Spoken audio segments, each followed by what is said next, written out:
it out to me. I withdrew it cheerfully. During a debate over what should be done about Reconstruction, I took a definite position, but stated, as bad promises are better broken than kept, I shall treat this as a bad promise and break it whenever I shall be convinced that keeping it is adverse to the public interest. When you have more light, you may see that your earlier position was wrong. That happened to me more than once. For example, when General Grant besieged Vicksburg, I thought he should have pursued a different strategy than he did, but he succeeded. Here's what I wrote him. My dear General, I write this now as a grateful acknowledgement for the almost inestimable service you have done the country. I wish to say further, I thought you should go down the river and join General Banks. And when you turned northward east of the Big Black, I feared it was a mistake. I now wish to make the personal acknowledgement that you were right and I was wrong. If you want to be credible, let your actions flow from basic principles. When I was practicing law back in Springfield, I was approached by a man who asked me to bring suit for $600 against a widow and 6 children. Here is the reply that the law firm of Lincoln and Herndon sent the man. Dear sir, yes, we can doubtless gain your case for you. We can distress a widowed mother and her 6 fatherless children and thereby get for you $600 to which you seem to have a legal claim. You must remember that some things legally right are not morally right. We shall not take your case, but we'll give you a little advice for which we will charge you nothing. You seem to be a sprightly young man. We would advise you to try your hand at making $600 in some other way. Principle 4, use stories, analogies, and imagery. If you want to be a persuasive communicator, it's not enough just to get things exactly right. Your audience may quickly forget the facts, the statistics, the arguments that you use, but they are likely to remember your stories and your examples, the imagery and poetry of your language. Show your audience. Don't tell them. Paint a picture, and they'll carry it along with them. Riding the circuit for many years and stopping at country taverns where lawyers, jury members, witnesses, and clients were gathered, we would sit up late narrating to each other our life's adventures, the things which happened in a new country, surrounded by novel conditions. Those stories supplied me with an exhaustless fund of anecdotes. They've helped me enforce or refute an argument better than all the invented stories of the world. Often, I was able to avoid a long and useless discussion by others or a laborious explanation on my own part by a short story that illustrated my point of view. So, too, I could blunt the sharpness of a refusal or the edge of a rebuke with a little story. I could save wounding someone's feelings and still achieve my purpose. I often prepared people to expect something humorous by stating in advance, that reminds me of a story. They'd start grinning as soon as I said it. One time somebody came up to me and said something so preposterous, I paused and I said, that doesn't remind me of any story I can think of.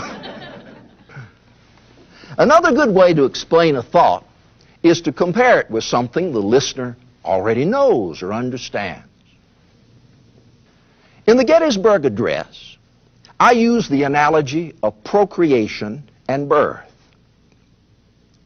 70 years ago, our fathers brought forth on this continent a new nation, conceived in liberty and dedicated to the proposition that all men are created equal. Now we're engaged in a great civil war, testing whether that nation or any nation so conceived and so dedicated can long endure. We here highly resolve that these dead shall not have died in vain, that this nation under God shall have a new birth of freedom. Some of the imagery I used in my speeches, writing, and ordinary conversation was fairly graphic. I wanted people to see, smell, and feel my ideas. The first of my speeches that attracted national attention contained this statement: "A house divided against itself cannot stand." I believe this government cannot endure permanently half slave and half free. I do not expect the Union to be dissolved. I do not expect the house to fall. But I do expect it will cease to be divided. It will become all one thing or all the other. You can sometimes use imagery against your opponent. In one of my debates with Stephen Douglas, I described his argument as thin as a soup made by boiling the shadow of a pigeon that starved to death. Animal stories, incidentally, often work very well. A petitioner once came to him and he wanted me to personally pursue his objective because he felt that the problem would be attacked with more energy if I did it than if my secretaries would. I had to admit that he was correct. It reminded me of a story. See? About a man who had a little terrier that whipped every dog in the neighborhood. The owner of a very large dog that had been whipped by the terrier came up to the man and asked why his dog was so successful. The man said, "It's no mystery to me. Your dog doesn't get mad till the fight's half over. My dog stays mad." I tried to express my thoughts in poetic language. I tried to communicate with the ear as well as the eye. Did you know I was a poet? One of my first poems I wrote in my copybook when I was just a youngster. Let's see if I can still say it. Abraham Lincoln is my name, and with my pen I write the same. I write in haste and speed, leave it here for fools to read. Abraham Lincoln, his hand and pen. He will be good, but God knows when. My lifelong fascination with poetry sometimes gave my writing and my speaking a lyrical or a song-like quality. This carried over into much of my speech making. I tried to link my sentences and my paragraphs together. I was particularly fond of grammatical inversion. Instead of saying, "We fondly hope and fervently pray," in the second inaugural address I said, "Fondly do we hope, fervently do we pray, that this mighty scourge of war may speedily pass away." If you look at the Gettysburg Address, you will see that I relied upon phrases that sounded like the staccato tapping of a drum beat. We are engaged. We are met. We have come. We cannot consecrate. We cannot dedicate. We cannot hallow this ground. I like to string musical words together and then tie a knot at the end of the sentence with several monosyllables. In my 1862 message to Congress, I expressed my thoughts this way: "In giving freedom to the slave, we assure freedom to the free, honorable alike in what we give and what we preserve. We shall nobly save or meanly lose the last best hope of earth." If you want your words to be remembered, make them sing. Learn to communicate with the ear as well as the eye. Principle 5, use humor. One of the best ways to be memorable is to use humor. My father had a large inventory of funny stories, and he told them well. Neighbors used to come over to our place in the evening just to listen and swap stories. Speaking of swapping stories, many of the stories associated with my name aren't mine. I swapped and borrowed them from others. In fact, I consider myself a retailer of ideas, not a manufacturer. I always loved humor, whether spoken or written. Humor makes you more alert, takes another look at things, turns the thing over, gives it another dimension. Humor is entertainment. It's a medicine for pain. It's an effective weapon and a stout defense. When I arrived in Washington, people were coming up to me all the time. They would rush up to my carriage on the street with their resumes in their hand. I was besieged by office seekers. Most of them had no merit, only need and greed. One woman, in fact, came up to me and she said that she wanted an important post for her husband. I said, well, why didn't he come himself? She said, he's home drunk. When I caught the smallpox, I told my secretary to tell all the office seekers to come at once. At last I have something I can give everybody. The editor of a small weekly publication called one day at the White House. He told me that he was the first person to suggest my name in nomination for the office of president. I told him, I hope you'll feel perfectly easy about that. I forgive you. You can use humor as a weapon to attack an idea or blister an opponent. Judge Douglas told one of his friends during our debates that every one of my stories seemed like a whack on his back. He said nothing else, not any of my arguments or any of my replies disturbed him. But when I began to tell a story, the judge said he felt he was overmatched. I wish I'd known how he felt at the time. I'd have told more of them. Humor, however, to be used effectively, must be used with care. Some people detest jokes and have a low opinion of people who tell them. And you may injure someone's feelings without intending to. That being true, if you employ humor, one of the safest forms is self-deprecation. I told a political rally once, my opponent is spreading a vicious rumor about me. He is alleging that I am two-faced. Now, I put it to you. If I had two faces, you think I'd wear this one? Years ago, I was shaving one morning. This was before I grew my beard. Looking in the mirror, I thought, my Lord, Abraham Lincoln, you're one ugly man.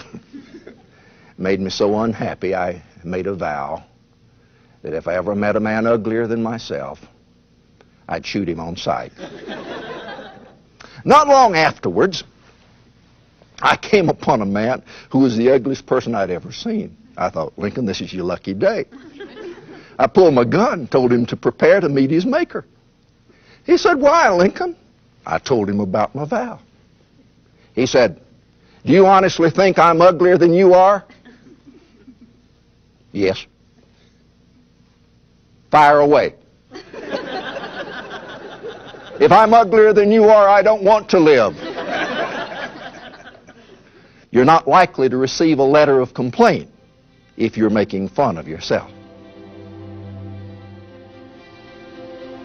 Principle 6, ask questions.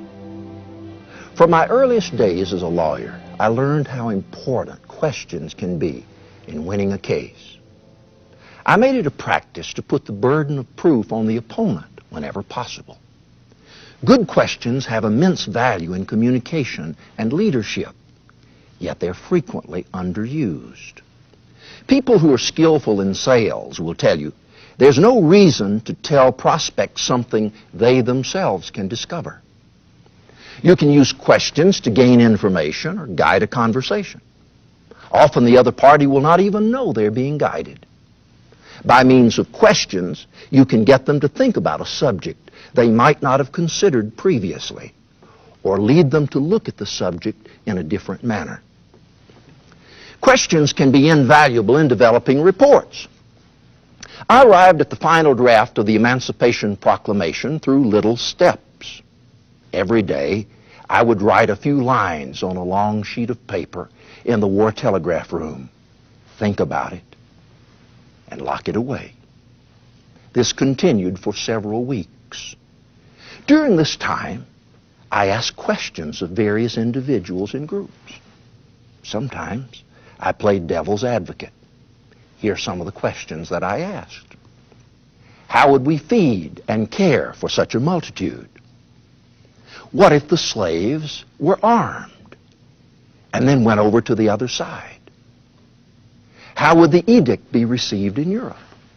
This question and answer process helped me feel my way to the final draft of the Emancipation Proclamation. Questions can make a statement. I once asked one of my overly cautious generals, "If you do not intend to use your army, may I borrow it for a while?" You can use questions to show interest in the other party. People are not likely to help you very much if they think you're interested only in yourself. You can use questions to hold the other party's interest. People's eyes will glaze over if you're talking continuously. But ask a question or two, and you have their attention again, and you know it. Principle 7, know your audience. If you want to be an effective communicator, you must learn as much as possible about your audience.